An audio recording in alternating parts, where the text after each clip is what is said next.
Inilah masa depan pendidikan Malaysia.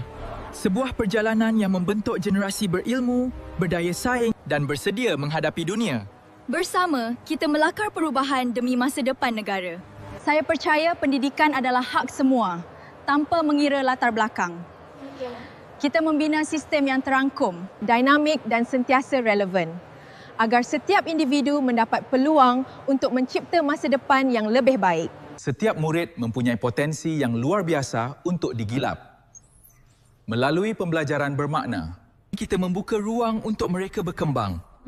seterusnya melahirkan generasi global yang bersedia menghadapi dunia. Guru merupakan tunjang utama dalam membentuk masa depan pendidikan.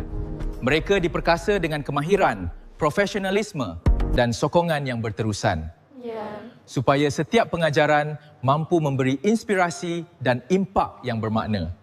Persekitaran pembelajaran yang moden menjadi asas kepada kecemerlangan. Prasarana fizikal dan digital diperkukuh bagi menyokong pendidikan abad ke-21 supaya proses pembelajaran menjadi lebih efektif, selesa dan berdaya maju. Kejayaan pendidikan memerlukan sokongan daripada semua pihak.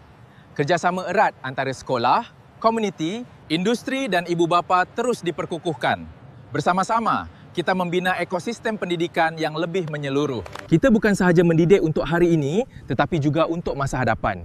Nilai kelestarian diterapkan dalam setiap aspek kehidupan dan pendidikan.